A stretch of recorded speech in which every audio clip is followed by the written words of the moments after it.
ओम शांति। आज अव्यक्त बाप दादा की मुरली है।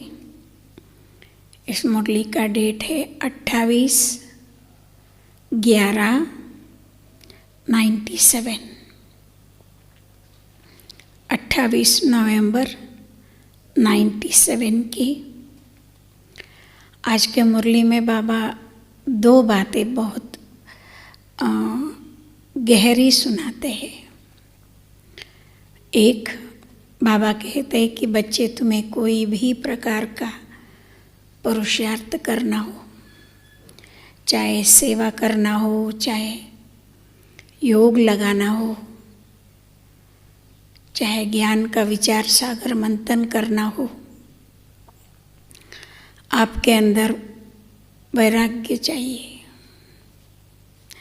दुनिया की और बातों का थोड़ा साइड में रखेंगे तो ही हम ज्ञान सुन सकेंगे, समझ सकेंगे, विचार सागर मंथन कर सकेंगे, योग लगा सकेंगे, धारणाओं के ऊपर थोड़ा सा ध्यान रख सकेंगे। जब हमारे मन और बुद्धि और बातों से ऊपर उठा हुआ हो, और बातों से न्यारा हो, वैराग्य हो। तो आज बाबा कहते हैं कि तुम्हें अगर बेहद की वैराग्य चाहिए, तुम्हें अगर बेहद के वैराग्य में रहना पसंद है, तो बाबा कहते फुल टाइम सेवा में बिजी रहो, फुल टाइम। अच्छा, अब फुल टाइम सेवा में कैसे बिजी रह सकते? नंबर 1, मनसा सेवा से। बाबा कहते हैं खूब मनसा सेवा करो। आप वाचा सेवा फुल टाइम नहीं कर सकते हो और सभी के लिए नहीं कर सकते हो। सुन रही हो? सारी दुनिया की आत्माओं के लिए मैं वाचा सेवा कर सकती हूँ? इम्पॉसिबल। कर्मणा सेवा अगर करना चाहेंगे तो सारी दुनिया के लिए मैं कर्मणा सेवा भी नहीं कर सकती।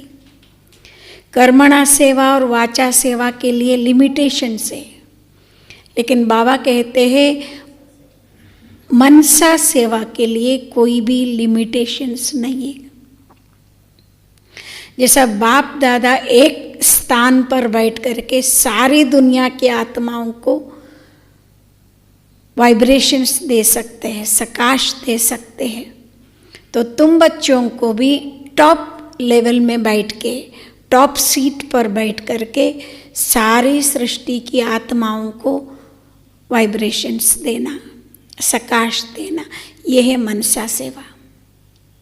उसके लिए बाबा कहते अपनी मन को देखो कि मेरा मन जब तक चाहिए, जहाँ चाहिए, जैसा चाहिए, ऐसा मैं अपना मन को वहाँ लगा सकता हूँ।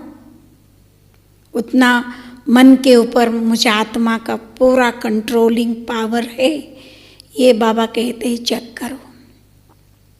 और लास्ट का यही पेपर हमारा होगा कि हम मनसा कंट्रोल में रह करके सारी सृष्टि को मनसा सेवा कहाँ तक कर सकते, यही हमारा लास्ट पेपर होगा। और दूसरी बात बाबा कहते हैं, चलो ये हो गया मनसा की।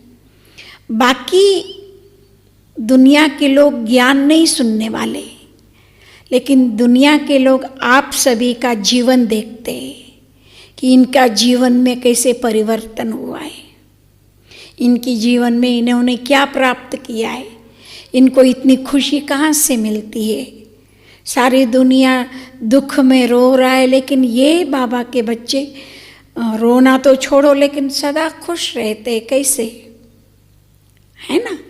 ये परिवर्तन देख करके दुनिया वालों को ज्ञान अच्छा लगने लगेगा। लेकिन बाबा कहते तुम सदा खुश कैसे रह सकते हो, सदा प्रसन्न कैसे रह सकते हो? तो बाबा कहते आप अपने टॉप स्टेज को देखो। आप कौन हो?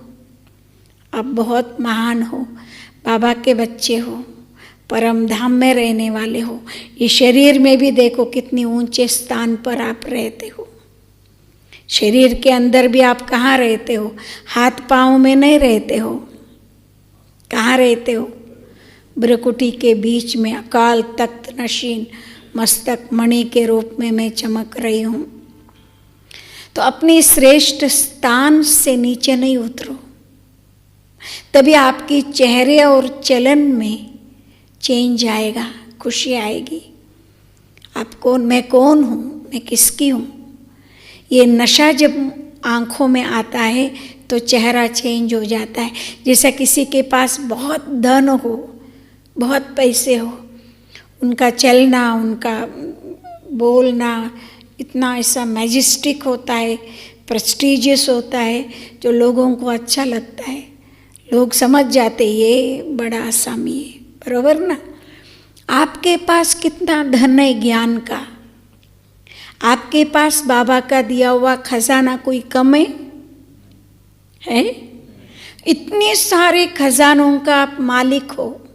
संगम युग में, सतयुग का मालिक तो सतयुग में बनेंगे, लेकिन संगम में आपके पास इतनी प्राप्तियाँ है, इतनी प्राप्तियाँ है, आप इतने महान हो, आपके सामने ये दुनिया का VIP कुछ भी नहीं है। ऐसे होने पर भी बाबा कहते आपकी रूहानी पर्सनैलिटी क्यों नहीं बनता? क्योंकि हमें उसकी नशा नहीं रहता। रूहानी नशे से रूहानी पर्सनैलिटी बनता है। मैं कौन हूँ, मैं किसके संतान हूँ, मुझे कौन मिला है, मैं किसके साथ अपना जीवन बिता रही हूँ, किसने मुझे इतनी सारी प्राप्तियाँ दिया है। ये सारी प्राप्तियाँ, ये सारे खजानों का मालिक कौन है, उसका मैं कौन बनता हूँ।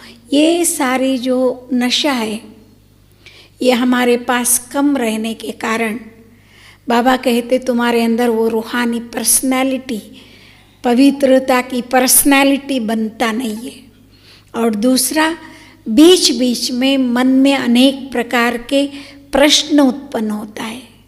जैसे समस्या आई, जैसा कोई व्यक्ति आया, जैसे कोई प्रॉब्लम आया, कोई विघ्न आया, कोई काम करना हो, आपके अंदर बहुत सारा प्रश्न आना शुरू हो जाता है। ये क्यों, ये क्या, ऐसे नहीं, ऐसे चाहिए, ऐसा नहीं, वैसे चाहिए, ये सारी ऐसे वैसे क्यों, क्या मैं अपना चेहरा प्रसन्न होगा? जब अपने अंदर उलझन होगा, कोई प्रश्नों का उलझन में पड़े हुए होंगे, तो चेहरा कैसे होगा? प्रसन्न होगा? नहीं। जब प्रसन्न चित्त नहीं होंगे तो आपकी रूहानी पर्सनैलिटी दिखाई नहीं पड़ेगा। तो बाबा की एक तमन्ना है। आज बाबा कहते कि बच्चे, जैसा मैं ऊंचे से ऊंचे स्थान पर बैठ करके सब आत्माओं को नज़र से निहाल करता हूँ, तो मेरी ये तमन्ना है कि मेरे बच्चे भी अपनी ऊंचे रूहानी पर्सनैलिटी में रह करके, ऊंची स्थिति में, ऊंची पर्सनैलिटी में रह करके उनको, अनेक आत्माओं को सकाश दे, नज़र से निहाल करें। सकाश देना अर्थात नज़र से निहाल करना, क्योंकि तुम मास्टर सदगुरु हो। तो आज बाबा कहते कि ये जो है ना, एक अपने रूहानी पर्सनालिटी को बिल्डअप करना, दूसरा खूब मनसा सेवा करना, खूब मनसा सेवा करना। मनसा सेवा के लिए कोई पर्टिकुलर टाइम नहीं है, वे अमृत वेले ही आपको करना है, शाम निमा शाम को योग में ही आपको ये सकाश देने का काम करना, ऐसा नहीं है। आप सारे दिन में, सारे रात में कभी भी मनसा सेवा कर सकते हो, अगर आपके मन में कंट्रोलिंग पावर हो, एकाग्रता की शक्ति हो।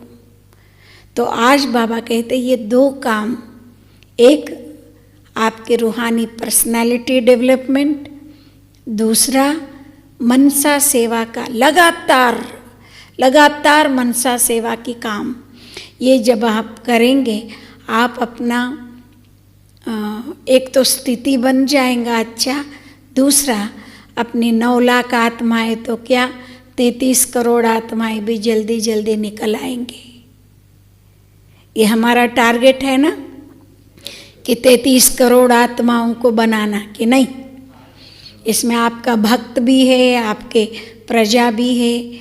अगर आप 33 करोड़ आत्माओं को अभी नहीं बनाएंगे, 33 करोड़ आत्माएं मीन्स उनको कम से कम ये रियलाइजेशन हो कि भगवान आया है, लेकिन मैं इतना मतलब बन नहीं सका, उसका चल रहा है काम, वो स्थापना का काम कर रहा है, इनके द्वारा वो ज्ञान दे रहा है, इतना भी वो समझ जाए, वो आपका प्रजा बन जाएगा। तो बाबा कहते हैं इस प्रकार के आप सेवा करो जो 33 करोड़ आत्माएं जल्दी से जल्दी बन जाएंगे। बरोबर है ना ये बात? इसलिए अपनी स्थिति को रूहानी पर्सनैलिटी वाली बनाओ, रूहानी पर्सनैलिटी डेवलपमेंट करो और खूब मनसा सेवा करो, खूब मनसा सेवा करो। और इससे बेहद के वैराग्य अपने आप आ जाएगा और सभी सब्जेक्ट्स में आप अच्छी तरह से पुरुषार्थ कर सकेंगे। तो आज सुनते हैं हम बाबा की अव्यक्त मुरली।